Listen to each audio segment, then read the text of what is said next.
Hola amigos. Hoy es lunes, 5 de septiembre de 2022. Esta es una edición especial para el Santuario de Nuestra Señora del Rosario de Chiquinquirá, el Santuario Mariano Nacional de Colombia. Estos son nuestros 5 minutos de gracia. Fray Nelson Medina toma la palabra de Dios para este día, y juntos vamos a buscar una luz que ilumine nuestro día. Escuchemos con atención. Hermanos, hoy vamos a hablar de la trampa del pluralismo.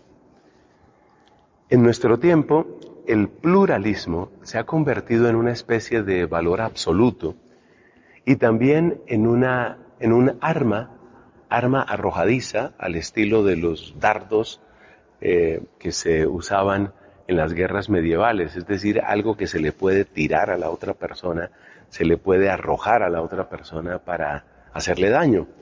Entonces la palabra pluralismo se ha convertido como en una especie de lanza o de dardo que se le puede lanzar a la otra persona, especialmente para rechazarla y para desacreditarla. Es decir, es una de esas palabras que en otros contextos hemos llamado palabras dragón, es decir, las palabras con las que pretenden asustarnos, amedrentarnos. Tú no eres pluralista, tú eres intolerante. Y que le digan a uno que no es pluralista, eso es un desastre. No soy pluralista, qué desastre. Me dijeron intolerante, lo peor que me podía pasar, soy intolerante. ¿Para qué? Pues para utilizar las que llamamos palabras bandera. Por ejemplo, la palabra tolerancia es una palabra bandera. ¿Qué quiere decir una palabra bandera? Que es la palabra que todo el mundo tiene que utilizar, la palabra que está de moda, la palabra que hay que repetir, la palabra que hay que poner cuando tú presentas tu empresa a la opinión pública. Por ejemplo, una palabra muy conocida hoy y que es una palabra bandera es la palabra inclusión o ser inclusivo. Entonces tú tienes que decir que tu empresa es inclusiva, y que tú eres tolerante, esas son tus banderas. Tú eres tolerante y tu empresa es inclusiva, este es un lugar inclusivo. Debemos admitir que estas palabras, bien entendidas, tienen un gran significado, tienen un significado muy profundo y muy bello. Por ejemplo, con respecto a la inclusión, como lo han anotado varios en redes sociales, hay una inclusión que es positiva. Pensemos, por ejemplo, en las personas con síndrome de Down.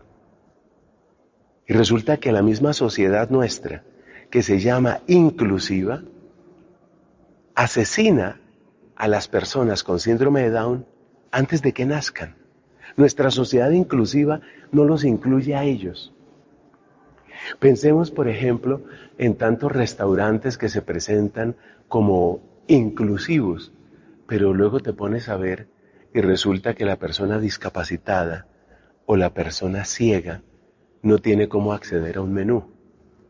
Entonces hay muchas mentiras, pero hay modos correctos de entender estas palabras. La verdadera inclusión es la que Dios practica. Y la que Dios practica, entre otras cosas, significa que todos estamos incluidos en el dominio del pecado y todos estamos incluidos en el llamado al arrepentimiento y todos estamos incluidos entonces en la conversión, en el llamado a la conversión y en la vida de crecimiento en la virtud hasta llegar a la santidad. Esa es la inclusión que aparece en la Biblia, todos. Si yo soy heterosexual, si yo soy homosexual, estoy llamado a dejar el pecado que yo tenga como homosexual, como heterosexual, dejar el pecado. Eso hay que dejarlo. No es ponerle coronas ni ponerle colorcitos, hay que dejar el pecado. Lo tuyo no puede ser una disculpa. Y así con todo lo demás. Entonces, esa es la inclusividad, esa es la inclusión que predica la Biblia. Y esto es muy interesante porque en la primera lectura de hoy, primera carta a los Corintios capítulo 5, aparece precisamente un tema de desorden sexual. Uno que vivía con la madrastra. Le gustó la madrastra y entonces empezaron a convivir como pareja.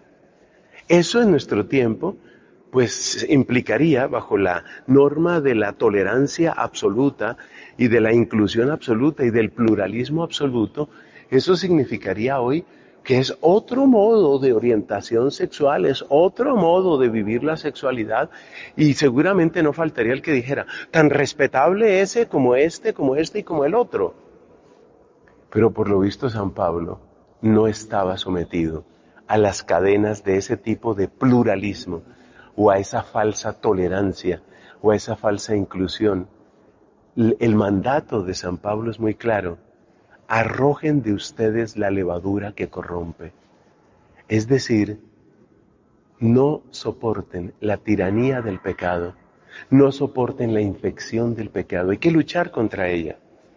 Ahora, ¿quiere decir entonces que San Pablo era un fariseo hipócrita? Venía, al contrario, convertido del fariseísmo, y convertido del fariseísmo entendía el poder de la gracia, y el poder de la gracia no es para burlarse de la misericordia de Dios, el poder de la gracia es para que nuestra vida cambie y el pecado se supere. Entonces, cuidado con esas palabritas que se ponen tan de moda y que en el fondo terminan invitando a los cristianos católicos a traicionar el Evangelio. Cuidado con eso.